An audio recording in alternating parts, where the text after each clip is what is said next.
Okay, your recording started.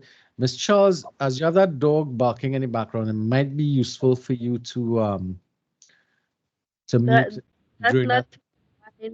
my Oh my God. But So I not think necessarily. that's me, but I'm upstairs and the dog is downstairs. So I don't know what to do. All right, but when you're not presenting, leave the mic muted so that way you would bring the dog into the presentation.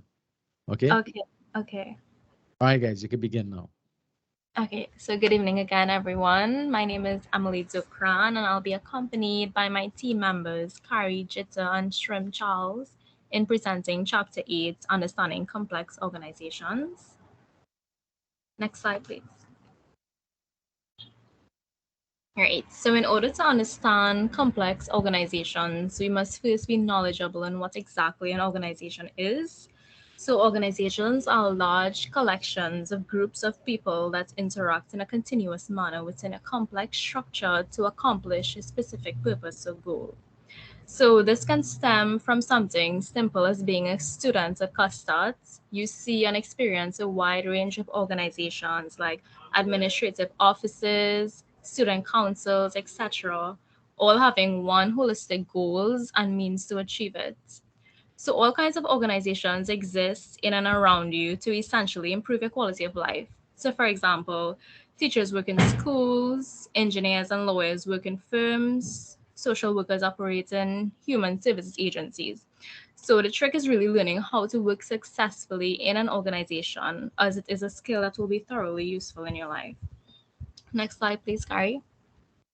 So often persons confuse groups with organizations, and they can be differentiated by answering the who, what, when, where, how, and why. So answering the who, groups are small to medium, so they contain 3+ participants, whilst organizations are large, containing 20+ organizations. So the organizations have many participants, but remember, when you were growing up and you played with your best friend, although sometimes you had problems or difficulties with each other, it was relatively easy to work them out and come to a consensus. But as your friendship group expanded, things got more difficult, and all of a sudden you realize that not everyone wanted to play the same game as you did, or they wanted to play the game differently. So your world would have expanded even further to your high school or places of employment. And being associated with more and more people meant being exposed to different values, ideas, and ways of doing things. So this probably made life more interesting as well as more complicated. So answering the what. So groups are a collection of individuals, whilst organizations are a collection of groups. So an example of this can be the college. It contains groups of students, lecturers, alumni, administrators, legislators, etc., all working together to accomplish relatively the same thing, which is to educate students. Yes, all of these groups look at education from different perspectives. So, answering the when, interactions within organizations are continuous, and the success of any organization depends on the various groups within it staying connected so they can work together easily and effectively. So, becoming isolated or separated can have a negative impact on not only the specific group that has become separated, but also the entire organization. So answering the where can be linked to proximity. So being physically close to other participants is certainly helpful, but not absolutely necessary in organizations. And this is contrary to a conception of an organization as people working in the same room or at least in the same building. And answering the how, organizations are complex in their structures. They are usually many layers and departments, as you all know, organizational structure, and many people involved in leadership and decision making. So think again of like the college or university example. To successfully involve all of these different groups in the educational process, like different rules, policies, and procedures must be in place, and there will also be a number of different leadership positions. And lastly, answering the why. Why do organizations exist? We can probably come up with they exist to accomplish a specific purpose. Next slide, please, Carrie. Okay, now that we understand organizations, let's dive into organizations as complex systems. So a system can be defined as an environment in which each interaction between members produce outcomes that affect each individual and subsequent interactions and outcomes. So with more people and groups in the organizations, interactions become more frequent and life within organization itself becomes more complicated because every move or action affects everything else. So, as we all know, organizations are tremendously challenging places in which to participate and lead. They are also places of great potential because of the large number and variety of talented people who are members working with you. So, as a leader, you may find yourself wanting to return to the time in your life when things seem simpler and less complicated. And you'll probably find those qualities that helped you be successful in your youth, like enthusiasm, energy, honesty, willingness to work hard, and character will serve you well as a leader in a complex organization. Next slide, please, Carrie. So, I'm going to show you a video that accurately describes how an organization can be complex.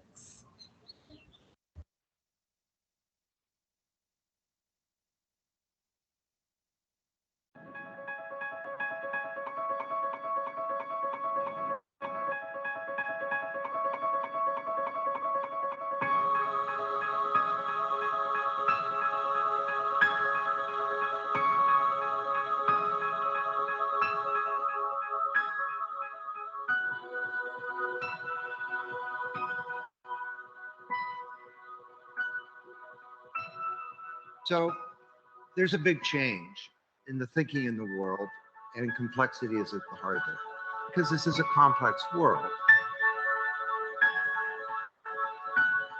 We've also got a change to the deep structure and architecture of every institution, where the world and our institutions are opening up and they're unbundling from being vertically integrated organizations into networks. And that's leading to a change in the architecture of every institution and how we orchestrate capability. It's changing the way that we create public value.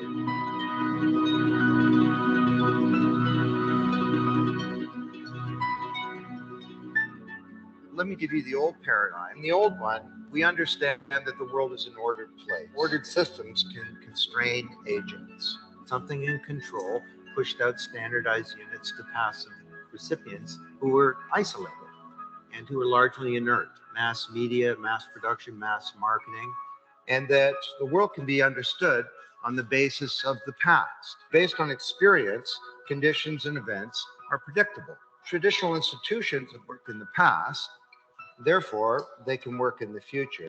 Solutions can come from the top and they can be imposed or sold down.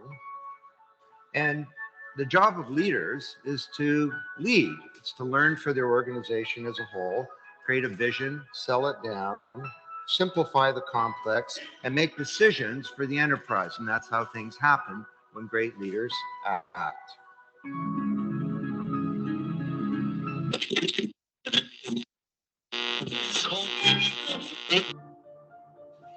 The new paradigm that centers around complexity is quite different. This view holds that the world is complex and unordered, and the relationship between cause and effect is not clear. And there's an interplay between systems and agents. Secondly, there are a very large, sometimes infinite number of elements that interact, and they interact in a non-linear or parallel or a network fashion.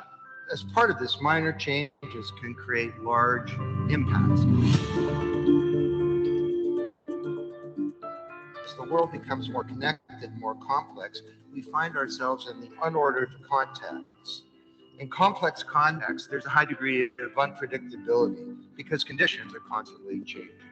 Most institutions are suited to an ordered environment, but in the future, going forward, we need networked institutions that are critical for environments that are unordered and complex. And leaders, rather than leading in a traditional sense, often curate the conditions for emergence. Solutions emerge through self-organization as opposed to solutions being imposed from the top.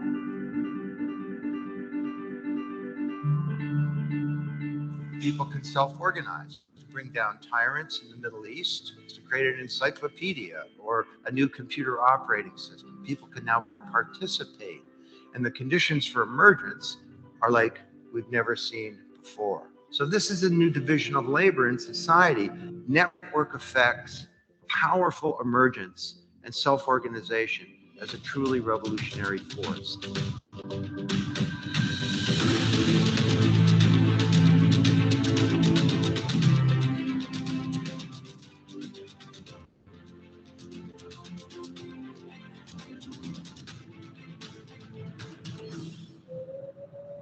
To me, the future is not something to be predicted. The future is something to be achieved. We can achieve a very different future in the world than the one that the pessimists outline. But if we do that, we need to think different.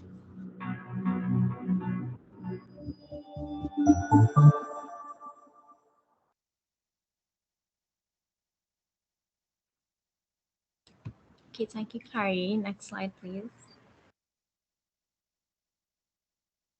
Okay, so now that we have discussed In and this so video, we'll be giving a high-level overview to the domain of complexity management, all of which will be going.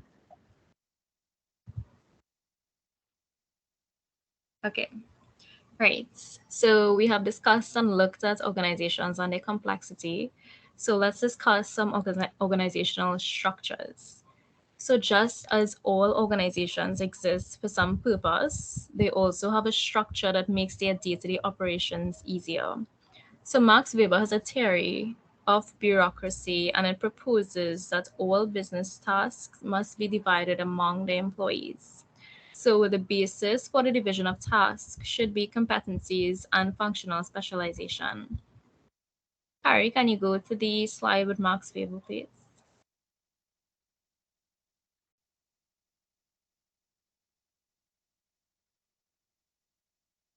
I believe it's the one with Max Weber higher up.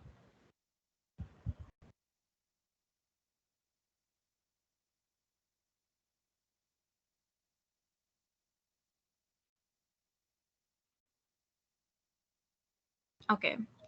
So in this way, according to the Max Weber theory, the workers will be well aware of their role and worth in the organization and what is expected of them. So the structure was basically designed to promote order and accountability within the organization. Right. So organizational leadership. We addressed what are organizations and why do they exist. Now let's discuss organizational leadership.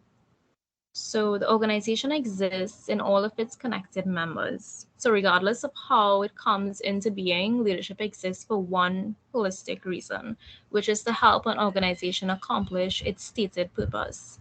Now, this purpose may shift over time, but leadership must always honor its inherent commitment to keep the organization in track to pursue its mission. So, by maintaining this focus on the mission, leadership helps the organization to be sustainable, to essentially exist over the long term. So, this is a critical function of leadership. So, being inclusive, empowering, ethical, and process oriented, while helping all of the organization members be purposeful and work toward positive purposes. Leaders and members can work together to successfully accomplish significant change. Next slide, please. All right, so in the traditional organization structure, it has been adapted to show how it might look for a typical student organization. So in this model, the power, authority, and responsibility for leading the organization is at the top, with the president and flows downwards in the structure through the other officers and committee chairs. So essentially, the power and authority is delegated as needed. So, in this structured organization, there are members that have little power, authority, or responsibility, and they simply do as they are told and have little, if any, input into the decision making process. So, seeing that things are changing now that there's a call for organizations to be more collaborative, compassionate, and empathetic rather than the old command and control functions, leadership within these structures is being asked to connect people across the entire environment by involving the wants, needs, and talents of the organization's membership. So another way of conceptualizing the organization is for the traditional pyramid to be flipped upside down so that you see that the members are at the top and the president is at the bottom. So this reconceptualization means that the work of the president itself is to support the efforts of the other officers and committee chairs so that they can better meet the needs and wishes of the members. Next slide, please, Carrie. Okay, so another organizational structure can be the web structure. So common purpose is at the center of the web. And this structure believes that the purpose of the organization, basically the reason that it exists, is more important than its leadership. And is therefore is the reason people become participants. So communication is open and happens across and among all levels of the organization. So thinking of what to do and actually doing it are not separated because information and expertise are distributed all over the web. So the strands of the web distribute power throughout the network. So those who come up with creative ideas feel they have both the responsibility and the authority to follow through on implementation. Reorganization in the structure is relatively easy as the web can tighten around the center or become looser, and there is less emphasis on who is in what position or who holds how much power. So the strands radiating out from the leader provide points of connection to the outside environment and allow new members to latch onto the organization. And this organization is like a spider's web, so it constantly reinvents itself through a process of trial and error. So processes that are successful and strengthen the entire web continue, whereas those that are not successful change into something new. So this change is more easily accomplished because of communication and decision-making power distributed throughout the web. Next slide, please. Okay, so our final form of organizational structure is labeled non-hierarchical. So in the non-hierarchical organization, power and authority is shared throughout the membership. So the organizational structure is flat with no levels. Decisions are often made by consensus, and leadership roles are shared by all. So many organizations use a non-hierarchical structure for philosophical reasons, and the members believe in true equality. So whichever organizational structure you have already in place, it is important to remember that the structure is not the organization. The organization is the membership, the people who have come together for certain purposes. So the structure was created to help the membership achieve the purposes for which the organization was developed. So organizations also exist to connect people to each other. So when the structure ceases to do either of these things, it must be changed. And it is easy to convince yourself that a change in structure will remedy an organization's problems. But we have found that this is not always the case. So changing your organization's structure may simplify things or make them operate more efficiently, but it will not solve profound issues that exist between people. All right, I believe that's it for me. Carrie, you can continue.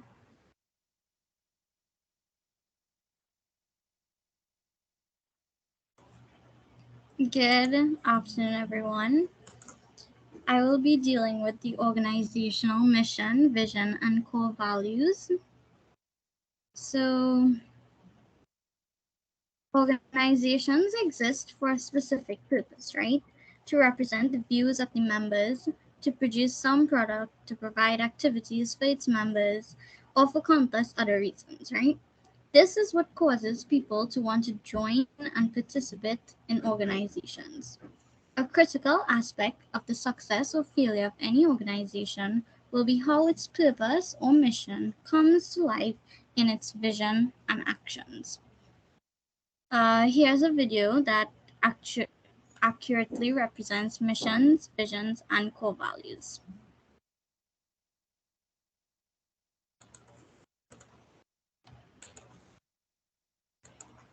When we talk about the future, strategy becomes a dynamic concept, which allows top managers to define goals and objectives for the future, and outline how these goals and objectives will be achieved. A great way to formalize a company's purposes, goals, and values is to have formal mission and vision statements. Both are related to the main reason a company exists and help stakeholders understand and keep that reason in mind. Okay, so the mission statement addresses the question, why do we exist? Or what is the fundamental reason for our organization's existence? And the vision statement describes the desired future position of the company and answers the questions, what do we want to achieve in the future? And who do we want to become? When trying to define the vision statement, we should include specific goals and objectives. Goals help companies define what they want to achieve, while objectives are the specific actions and measures for attaining these goals. By setting goals, managers commit themselves to a concrete course of action that would allow them to accomplish the company's vision. Goals can target different areas like growth, profitability, retention, efficiency, or customer service. Usually, goals are expressed as a percentage. When considering financials, a company's goal could be to increase revenue and decrease overheads, which is stated in the following way.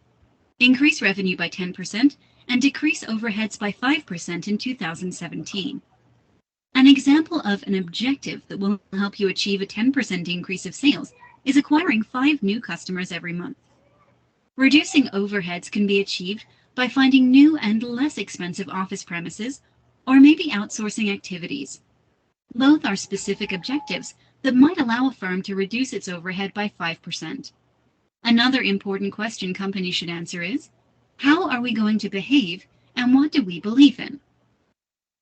Maximizing profit is important, but it is also important to uphold certain values and principles. This is why most organizations have a set of values they stay behind.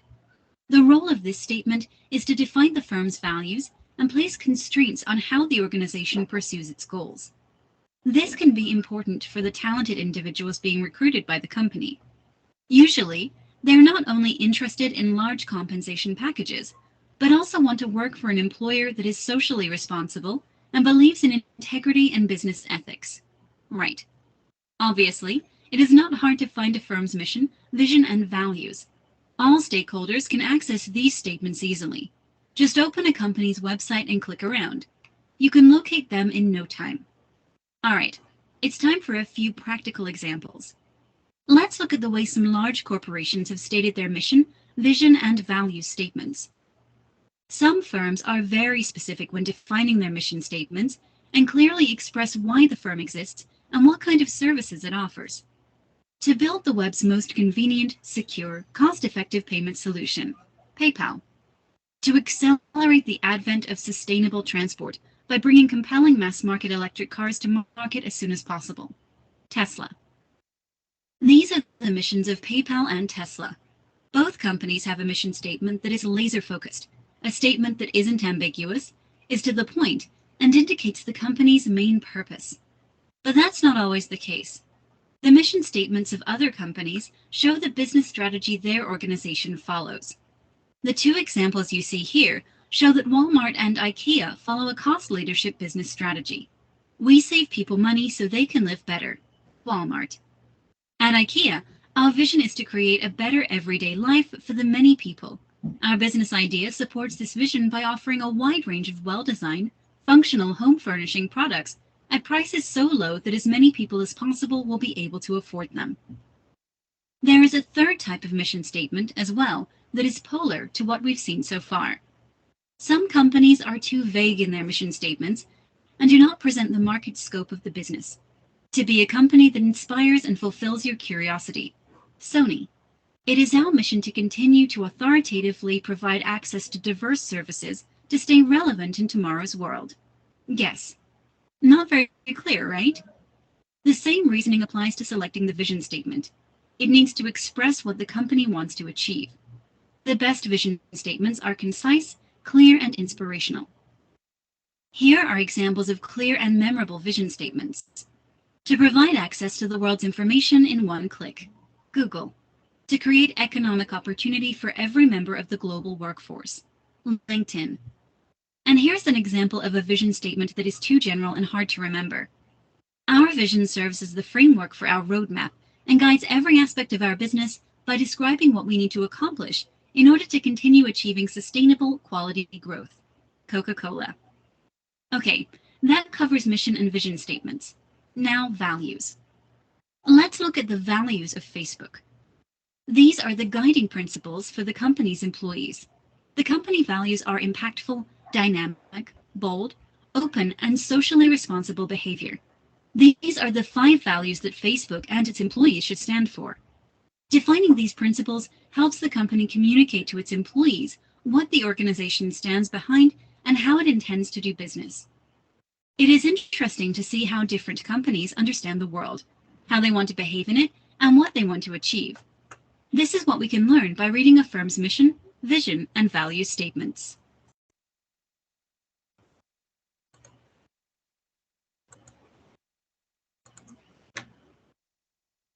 Okay, so as we saw in the video, the purpose of the mission statement is to simply state why the organization exists. The importance of the mission, vision, and core values of an organization cannot be overestimated. Right? So we have established that an organization exists for a specific purpose, and that is to produce some type of product. Now let's look at some of the mission statements of some organizations. Southwest Airlines.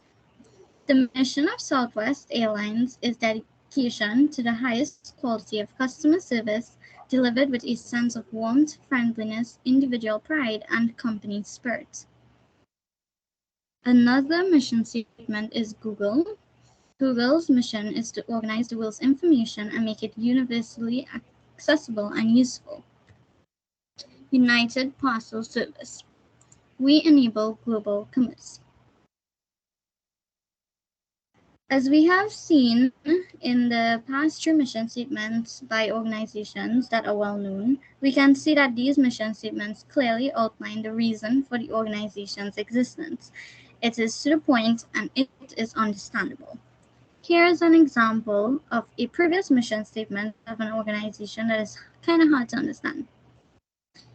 Levi Strauss & Co. Our values are fundamental to our success. They are the foundation of our company, define who we are, and set us apart from the competition. They underlie our vision of the future, our business strategies, and our decisions, actions, and behaviors. We live by them. They endure. 4 core values are at the heart of Levi Strauss & Co. Empathy, originality, integrity, and courage. These 4 values are linked. As we look at our history, we see a story of how our core values work together and are the source of our success. From the values and vision statement of this, it would be difficult to identify them as a makeup genes, right?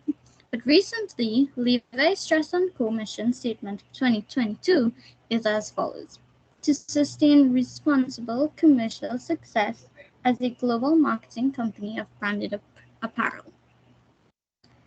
Apple. Apple is another mission statement that is kind of hard to understand.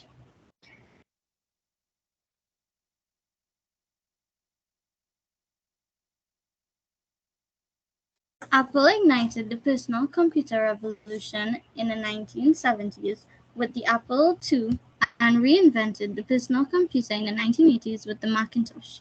Apple is committed to bringing the best personal computing experience to students, educators, creative professionals, and consumers around the world through its innovative hardware, software, and internet offerings. But recently, Apple's mission statement of 2022 is as follows: to bringing the best user experience to customers through innovative hardware, software, and services.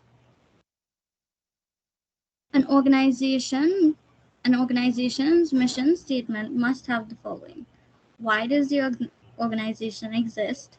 It must be clear, concise language, include input gathered from throughout the organization, and it must reflect the personality of the organization. The mission should be shared widely in as many forms as possible so that it can be used to truly guide the actions of the organization.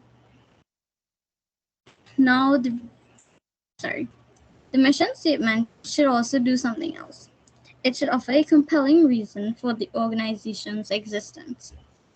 The contribution the organization makes to the campus, community, or world needs to be articulated in a way that is enticing to potential participants and motivational to those who have already joined the organization.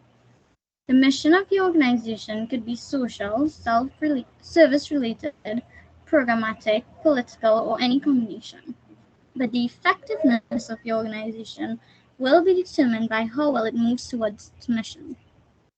Now we look at the vision. What is the vision? As you might imagine, many definitions could describe the vision of an organization. Cousins and Posner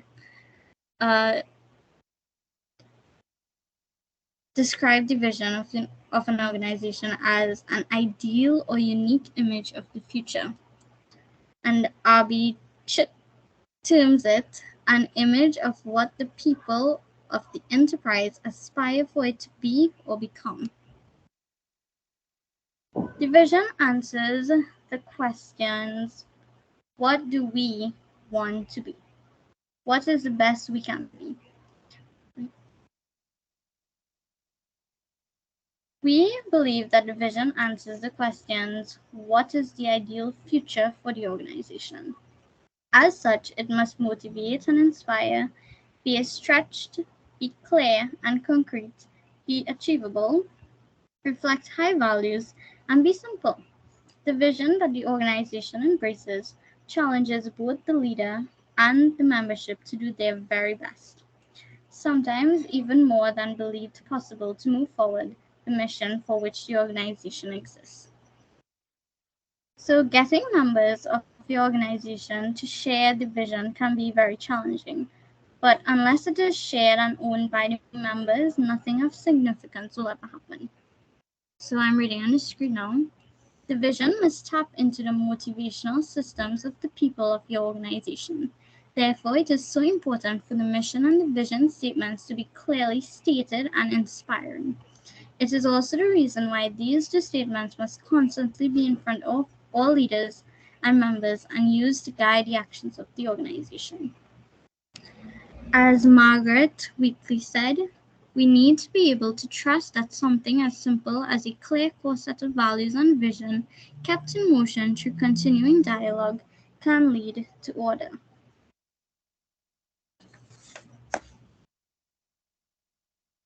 In other words, we need to be able to trust that something as simple as a clear core set of values and vision, kept in motion,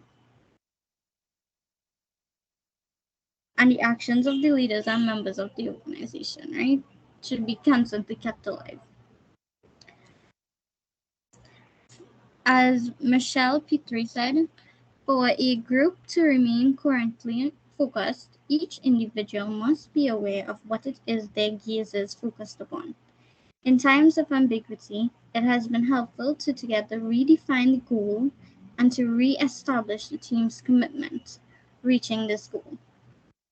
Once an objective has been defined and the team has set their eyes upon this common aim, the group often feels a greater connection and drive, which empowers them to explore steps to solidify this vision. Our next part is core values. What are core values?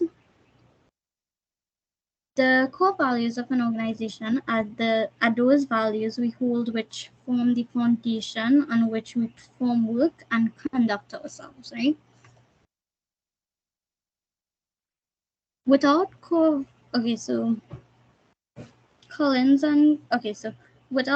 values, any behavior would be justifiable as long as it moved the organization towards its mission or vision. We have all seen examples of this when people say that the ends justify the means. Collins and Porras described core values as the organization's essential and enduring tenets, a small set of general guiding principles not to be confused with specific cultural or operating practices, not to be compromised for financial gain or short-term expenditure. Core values answer the question, how do we, as an organization members, agree to treat ourselves and others as we pursue our mission and vision? So, although core values are important to the success of any organization, they are rarely discussed among membership, right? So, we encourage you to take some time, both individually and as groups, to reflect on core values for which you and your group stand on. It will be time well spent. Okay, so in an ever changing world, core values are constant. Core values are not descriptions of the work we do or the strategies we employ to accomplish our mission. The values underlie our work, how we interact with each other, and which strategies we employ to fulfill our mission. The core values are the basic elements of how we go about work. They are practices we use every day in doing everything we do. Some are to govern personal relationships, to guide business processes, to clarify who we are, to articulate what we stand for, to help explain why we do business the way we do. It guides us on how to teach, informs us on how to reward, guides us in making decisions, and it requires no external justification. I now pass you on to Shrimp, who will do this. Okay, so hello again, everyone. My name is Shreem Charles, and I'll be presenting this part of the presentation. Before I begin, I just want to make sure if everyone can hear me. Hello? Yep. Yes, we can hear you. Yeah. Yeah. Okay. Right. Yes. So, Carrie, next slide, please.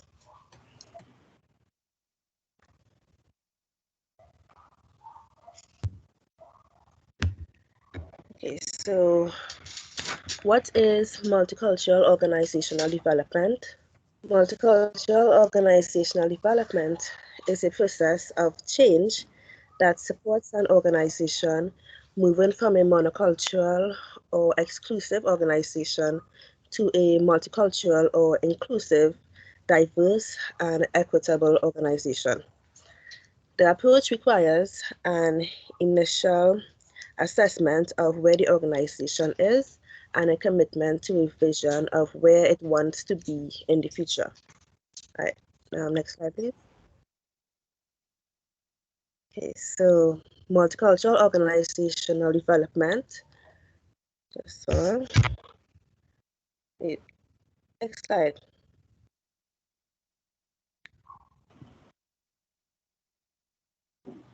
Harry? Yeah. Yeah. Did you change this slide? Okay, right. Yes, so multicultural organizational development. All right. To remain vibrant and viable over an extended period of time, an organization needs to be willing to remake itself. One way to approach organizational transformation is through the concept of multicultural organizational development. This process emphasizes the full participation of members from all cultural and social groups and a commitment to end all forms of social oppression that may exist within the organization that blocks the meaningful, inclusive involvement of all members.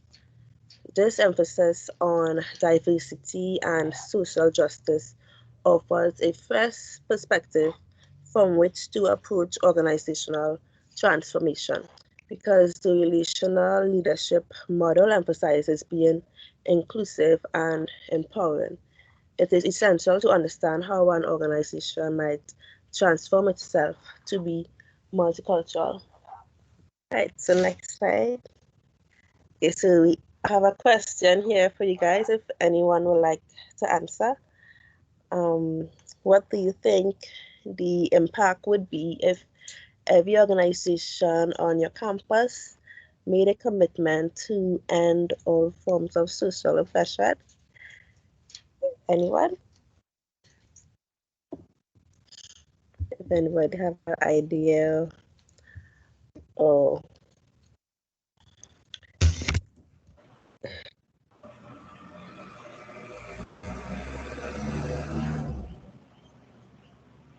if not, I could just we could just move on to the next slide where I have the answer to the question. All right. So simply to answer the question, right, is most likely this will lead to transformation being made, and the campus will become a better place for all its students, faculty members, and staff, right? So basically, the will be a better place, right? So next slide, please. All right, so multicultural organizational development, as said by Amon Haley's and Jackson and Alvino, offer similar models for multicultural organizational development. Right, their models show the organization moving from a perspective that is monocultural and exclusionary to one that is compliant and non-discriminatory through a redefinition process, and finally multicultural perspective. Of particular importance in Jackson and Holvino's 1988 work is their elaboration of the assumptions that change agents make depending on whether they come from a monocultural, non-discriminatory, or multicultural perspective. Okay, next slide, please. Right. So, whereas those coming from a monocultural perspective view society as basically harmonious and doing all right, those having a multicultural perspective see society as filled with conflict and in need of a change. You may see examples of these two opposing perspectives on your campus, learning to understand, respect, and to work effectively with others who strongly held views that differ from your own is one of the great challenges of being a leader. It is also absolutely necessary as you work to make your organization and campus a better place for all. Okay, next slide, please. Okay, so I have a next question. Easier one, I hope. What do you guys think is a learning organization? This one, Institution. right? Cluster. The have the wrong answers, right? So yeah, easily. That's simply put here an answer to the question. Right. So yeah, next slide, please. Right. So a learning organization, the definition, a full definition could be a learning organization can be defined as an organization skilled at creating, acquiring, and transferring knowledge, and at modifying its behavior to reflect new knowledge and insights. This definition begins with a simple truth. New ideas are essential if learning is to take place. Okay, so next slide. All right, so here we have a video that is further explaining what a learning organization is. So Carrie, you can play the video now.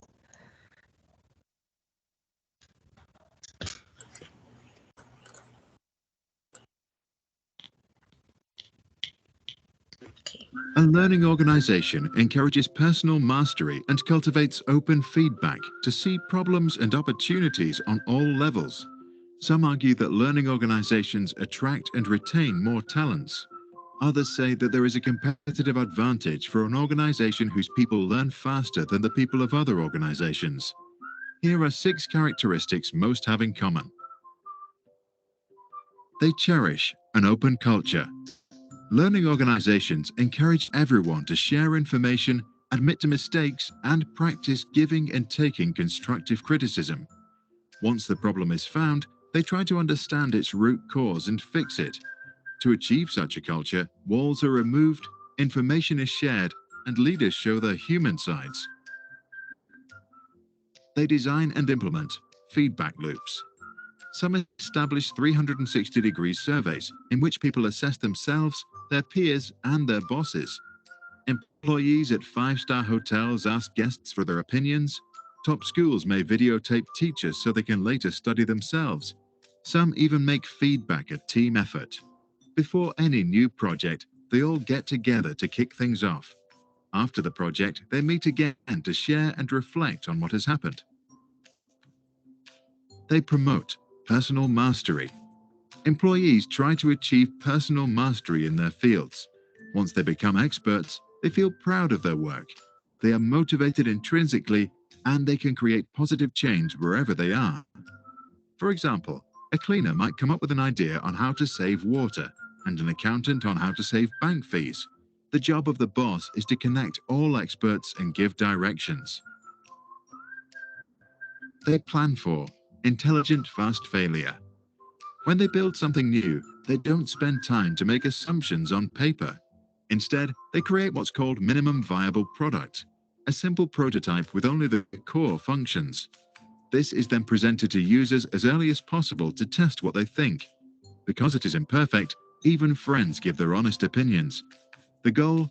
Fail fast, but collect intelligent information so you can improve while going forward. They steal best practices. Picasso apparently said that good artists borrow, great artists steal. Learning organizations study others, steal best practices, and then implement them fast. The newspaper The Economist took advice from George Orwell. Its editors never use jargon if everyday English works. Printing manufacturers stole the razor and blades business model from Gillette, selling printers cheap but ink expensive. They cultivate a common vision. A learning organization prospers when all members share a common vision. That way, employees can understand the importance of their role, connect the dots, and develop systems thinking. When goals are clear, regulations can be reduced, and people can create their own personal benchmarks of success. This reduces bureaucracy, authority, and corruption. Salesman and author Zig Ziglar once wrote, "The only thing worse than training people and having them leave is not training them and having them stay." At a learning organization, education happens as a side product of working together, as everybody learns from each other to adapt to whatever the future might bring. If you like our videos and want to support our channel, visit us at patreon.com/sprouts and see if you want to donate just $1.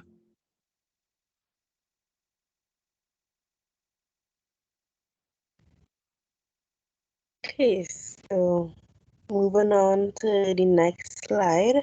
We are still on learning organizations. So Peter Sang, 1990, and Watkins and Masick, 1993, and others have proposed a way to conceptualize organizations that will help them operate successfully in the chaotic world, as described in the previous chapter 2. Right? They used the label learning organizations to describe organizations that have the capacity to grow, to change, and to develop in order to adapt to the changes of their constantly changing environment. Next slide, please. In his conceptualization of learning organizations, Sang included the modules of personal mastery, mental models, shared vision, and team learning. These modules make up a framework of systems thinking. Each is interrelated with the others. We believe that the concept of the learning organization and its guiding principles of the primacy of the whole, the community nature of the self, and the generative power of language have much to offer in our discussion of organizations. Okay, next slide, please. Okay, so here we have some examples of what a learning organization is. We have an example of Pixar and Etsy. So Pixar, right, is a university that offers training as well as optional classes for different disciplines. Pixar President Ed Catmull says that the Pixar University helps reinforce the mindset that we're all learning and it's fun to learn together. They support the directors by empowering them to make decisions and take care not to undermine their authority. Directors take development into their own hands by asking for help from a creative brain trust of filmmakers, a pillar of their peer-based process. And then we have Etsy, people who are empowered to learn from others at all different levels within the company. At Etsy School, employees both teach and learn in classes on a wide range of topics like tap dancing or how to navigate a difficult conversation. The Etsy Learning and Development team helps people to find a focus for their career development. And so next slide, please. Right, so then we have two more examples, which I'm sure we all know of. We have custard and we have UTT. Right, so yeah. Next slide, please. Right, so everyone in an organization, officers and members, has skills and abilities that can be contributed to the organization.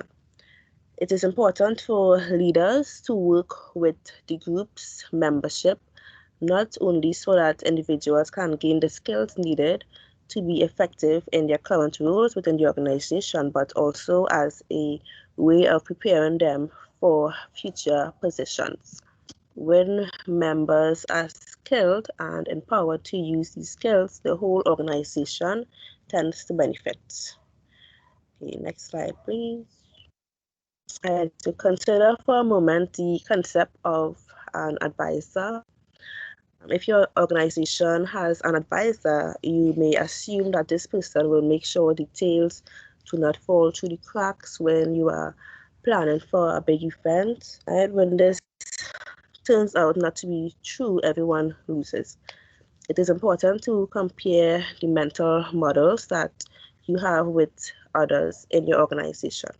In this way, false assumptions can be minimized. Think about what will happen if, when members thought about your organization, the concepts of inclusive empowerment, process ethics, and common purpose immediately came to mind.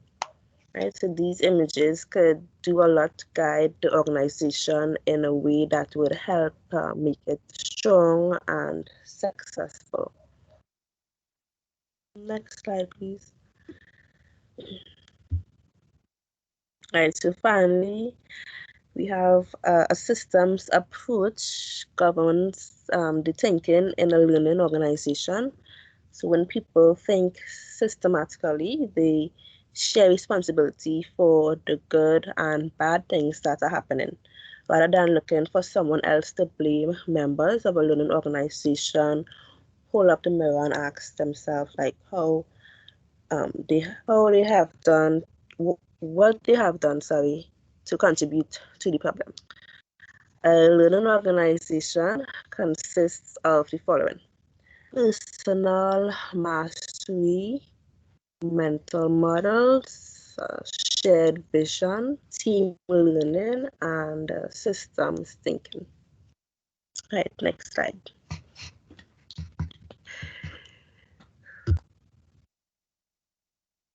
Right, so we move on to virtuality and the impact of technology. Understanding the essential role of technology and its impact on organizational life is crucial.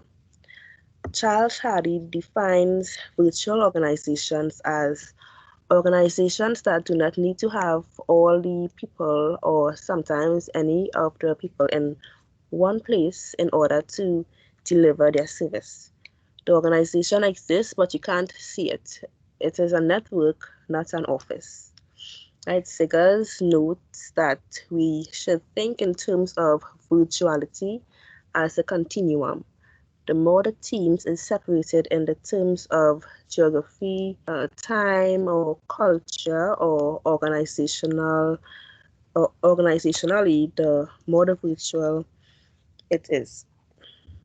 Leadership in these virtual environments is about the development of relationships.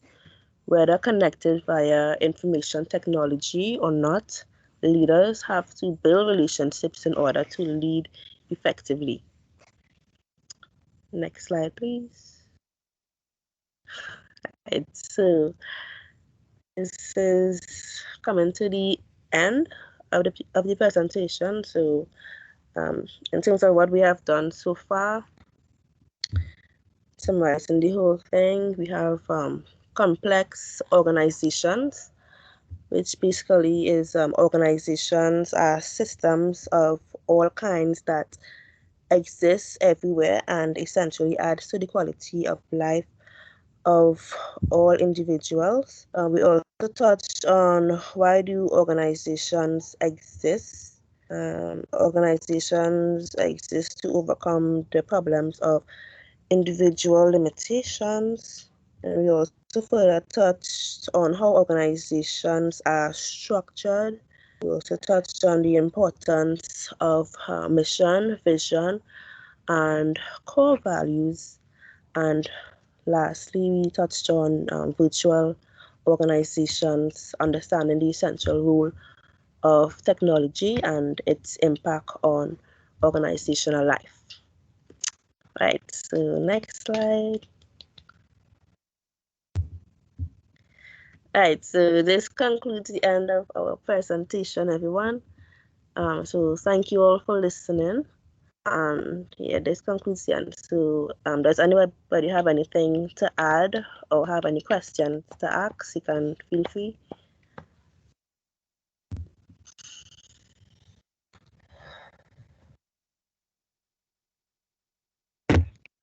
All right, no I questions, think guys. So I'll stop the here. content was good.